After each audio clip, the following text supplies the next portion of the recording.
Assalamualaikum warahmatullahi wabarakatuh. Masaul khair, bagaimana kabarnya semua? Semoga dalam keadaan sehat dan tetap semangat ya. Alhamdulillah, pada sore hari ini kita melanjutkan materi fikih kita.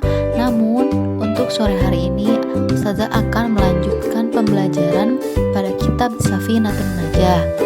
Dipersiapkan ya, dibuka kitabnya dan ditulis. Untuk materi sore hari ini kita memasuki bab macam-macam najis. Faslun an-najasatu, adapun macam-macam najis, salasatun, ada 3. Mughallazatun, yang pertama najis mughallazah atau najis berat, wa mukhaffafatun, dan najis mukhaffafah atau najis ringan, wa mutawassitatun, najis mutawassitah atau najis sedang. Al-mughallazatu, adapun najis mughallazah, najasatul kalbi, yaitu najisnya anjing, wal khinziri, dan babi, wa far'i ahadihima, dan apapun yang lahir dari keduanya, maksudnya dari anjing dan babi.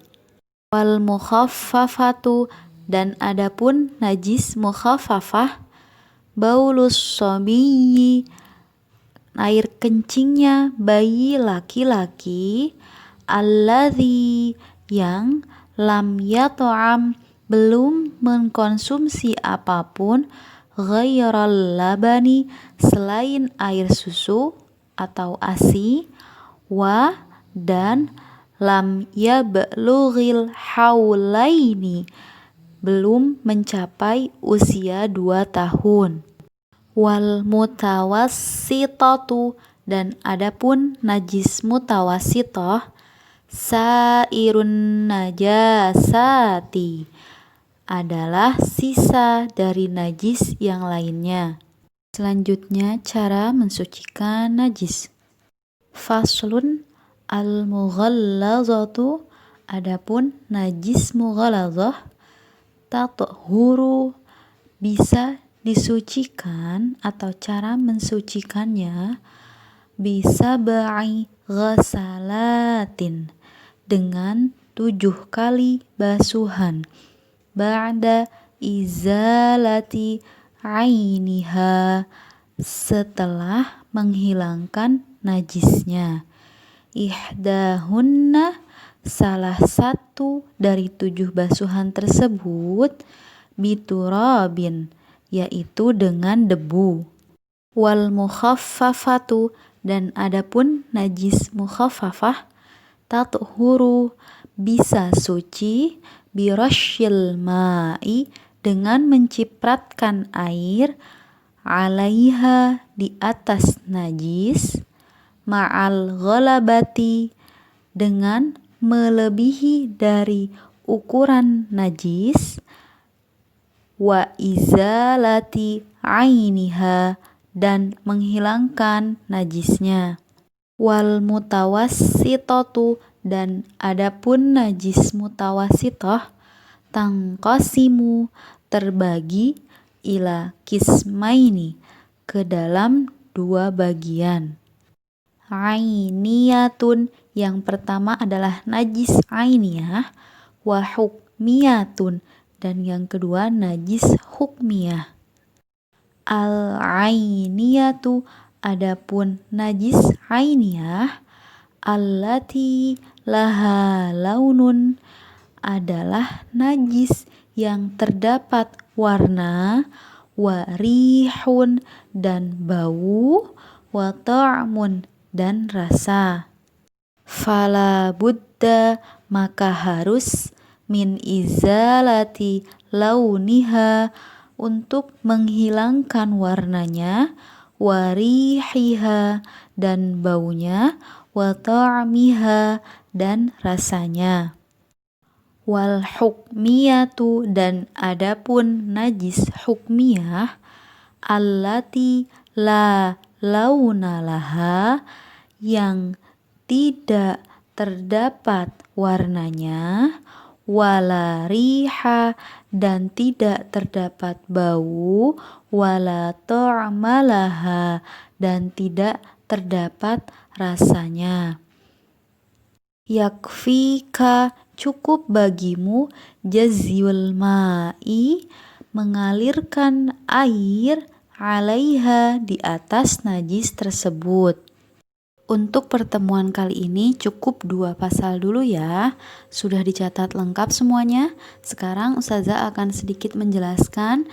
Silahkan dicatat poin-poin pentingnya. Kita memasuki mengenai macam-macam dan bagaimana cara menghilangkan najis. Sebelumnya kita mengulang dulu, najis itu apa? Najis adalah sesuatu atau kotoran yang menempel baik di badan, pakaian, atau di tempat apapun di tempat ibadah kita sehingga menyebabkan terhalangnya ibadah dan menjadi tidak sah. Intinya, ketika kita terkenai najis, maka najis itu menjadi sebab terhalangnya kita untuk dapat sah melakukan ibadah kepada Allah. Dalam kitab Safinatun Najah dijelaskan bahwa macam-macam najis ada 3. Yang pertama najis mughaladzah, yaitu najis yang paling berat. Yang termasuk najis mughaladzah ini adalah anjing dan babi, dan apapun yang lahir dari keduanya. Maksudnya, apapun yang terdapat dari anjing dan babi tersebut, misal air kencingnya, kulitnya, air liurnya, bahkan jika ada anjing atau babi masuk ke dalam rumah kita, maka jejak kakinya pun, bekas injakannya pun harus kita bersihkan sesuai dengan tata cara membersihkan najis mughaladzah. Dan dalam kitab Safinah dijelaskan bahwa jika terkena najis anjing atau babi, ini cara mensucikannya itu dengan 7 kali. Dan salah satunya harus dibasuh dengan debu. Hal ini sesuai dengan sabda Nabi Muhammad SAW, yaitu sucinya wadah salah satu kalian jika anjing menjilat di dalamnya adalah hendaknya membasuh dengan 7 kali. Salah satu dari basuhan tersebut yaitu dengan debu. Yang kedua yaitu najis mukhafafah atau najis ringan. Ini contohnya adalah air kencing bayi laki-laki yang masih minum ASI dan belum mengkonsumsi apapun selama belum mencapai 2 tahun. Dan ini cara mensucikannya, kita cukup dengan mencipratkan air melebihi dari najis tersebut. Misal, najisnya berdiameter 5 cm, maka kita mencipratkan air harus lebih dari 5 cm dengan sekelilingnya. Untuk apa? Untuk kehati-hatian. Takutnya ada najis yang misal tidak terlihat atau tidak kita ketahui. Yang ketiga adalah najis mutawasitoh, yaitu najis yang sedang. Najis ini contohnya darah haid, kotoran manusia, dan cara mensucikannya yaitu cukup dengan membasuhnya atau mencucinya dengan air yang mengalir. Misal dengan menggosok-gosoknya dengan sabun, hingga najis tersebut benar-benar hilang. Najis mutawasitoh terbagi ke dalam 2, yaitu ainiyah dan yang kedua hukmiyah. Ainiyah itu yang berubah warnanya, baunya, dan rasanya. Contoh dari najis ainiyah, ada air di dalam ember, air tersebut berwarna bening, lalu terdapat bangkai tikus yang masuk ke dalam air di ember tersebut, maka air tersebut berubah warnanya menjadi warna coklat. Baunya menjadi bau bangkai, tentu juga rasanya, maka air tersebut menjadi najis.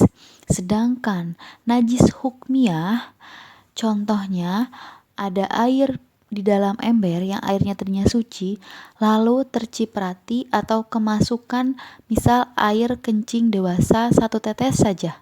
Nah, air tersebut tidak berubah warnanya, tidak berubah rasanya, dan tidak berubah baunya karena hanya kemasukan air kencingnya 1 tetes, tapi air tersebut tetap najis. Tetapi dalam contoh ini ada pengecualian khusus ya. Tadi yang Ustazah contohkan adalah airnya hanya di dalam satu ember kecil. Nah, jika airnya lebih dari 2 kulah dan kemasukan najis 1 tetes air kencing dewasa, maka itu tidak menjadi najis. 2 kulah itu ulama kontemporer mengukurnya kurang lebih dengan 270 liter. Sekian materi yang dapat Ustazah sampaikan pada sore hari ini.